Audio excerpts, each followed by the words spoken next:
Kehadiran saya di sini adalah merupakan satu pencarian untuk memimpin diri, untuk memimpin keluarga. Semua orang yang beragama Islam telah pergi ke Mekah. Bagi orang Islam itulah suatu kemuncak pencarian untuk mengenali Allah. Tapi rupanya bagi saya belum bertemu lagi. Mereka yang pergi ke Mekah mengerjakan amal ibadah kewajipan yang patut dilaksanakan oleh semua orang Islam yang berkeupayaan, yang berkemampuan. Tapi apabila saya balik, Kaabah, tanah suci Mekah, tanah suci Madinah, kita tinggalkan. Kita bawa ibadah itu kemari dan kita lakukan untuk memperkukuhkan supaya amalan ibadah itu dijadikan sebagai amalan haji yang mabrur ataupun umrah yang mabrur. Saya mencari apakah yang saya hadapi sekarang sudah bertemu. Rupa-rupanya belum. Karena yang saya tinggalkan itu adalah merupakan gambaran fizikal yang berada di bumi ini. Kita telah mengiktiraf dan mengakui bahawa itulah rumah Allah, Baitullah. Nabi Muhammad SAW meninggal di Madinah, di makam Masjid Madinah. Setelah saya balik ke tanah air, saya rasa satu lagi kekosongan yang perlu saya isi.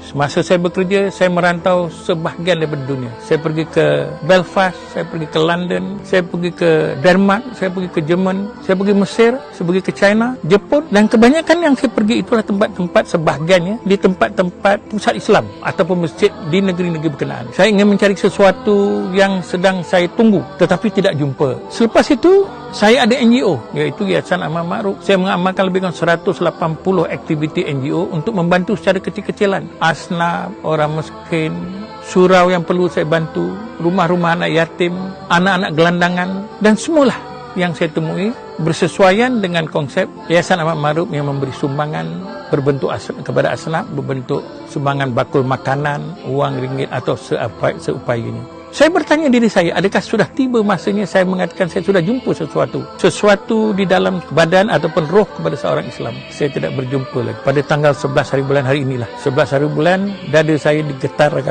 Satu keadaan yang saya tidak dapat gambarkan. Saya telah merantau, saya telah beramal ibadah, saya telah memberi sumbangan, saya telah berinfak. Tak cukup. Seorang Islam belum cukup lagi kalau ada sesuatu yang akan saya jelaskan. Dan tibalah kat sini dan hari ini hari akhir. 2-3 malam getaran jiwa saya terusik apabila sebutan nama Allah Muhammad, Allah Muhammad, Allah Muhammad. Niat di sini yang dipanggil suluk. Bersuluk membawa maksud mengasingkan diri untuk bertafakur atau menenangkan fikiran dan mendekati diri dengan pencipta.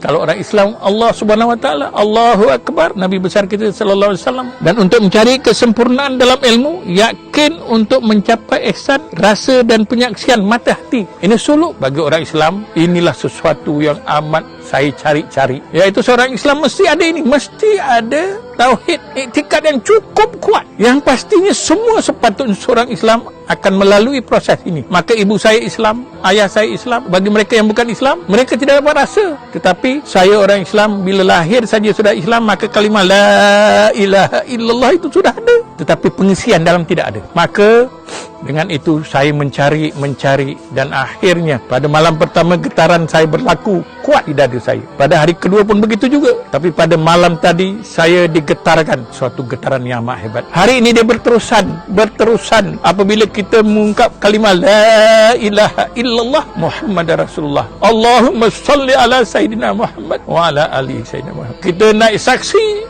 bahawa Allah itu Allahu Akbar, Allah sebenar-benarnya, dan Muhammad itu adalah Rasulullah, pembimbing kita. Dilihat kembali, rupanya pendakwah ataupun pencetus madrasah zawiyah yang saya hadiri ini ada susur galurnya. Kalau tidak silap saya daripada Sayyidina Abu Bakar sampai ke susur galur yang ke-40 keturunan.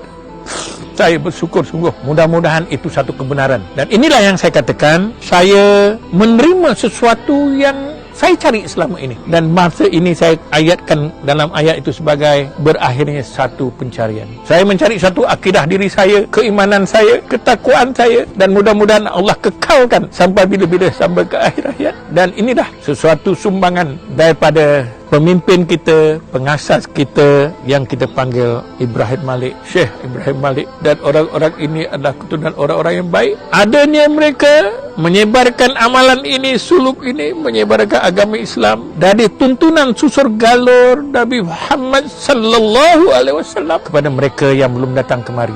Pagi tadi saya berazam, saya akan datang lagi ataupun datang ke tempat-tempat lain yang matlamatnya sama. Ilmu Tuhan kita gali, semakin kita gali makin kecil rasa hati, makin kecil ilmu kita. Kepada sahabat-sahabat saya, pada rakan-rakan saya, pada ibu bapa, makcik-makcik, pakcik-pakcik, ibu-ibu, anak-anak, adik-adik, dekatilah tempat ini dengan penuh kasih sayang, dengan penuh pengorbanan, dengan penuh kesyukuran, agar kita insya-Allah bersama-sama menjadi manusia yang beriman dan bertakwa kepada Allah Subhanahu wa taala. Bukan kita, tetapi kepada anak-anak generasi kita, cucu-cucu kita sampai ke hari akhir. Insya-Allah program ini akan diberkati oleh Allah Subhanahu wa taala. Datangnya pada benar bahawa Muhammad itu benar Rasulullah kita, Allah itu benar ya Allah, dan apa yang kita lakukan hari ini adalah perkara-perkara yang benar. Dengan doa-doa kita bersama, usaha khidmat bakti yang mulia ini akan dapat dijalan dengan sebaik mungkin dan insya-Allah mendapat keredaan daripada Allah Subhanahu wa taala, bukan saja di dunia malahan di akhirat.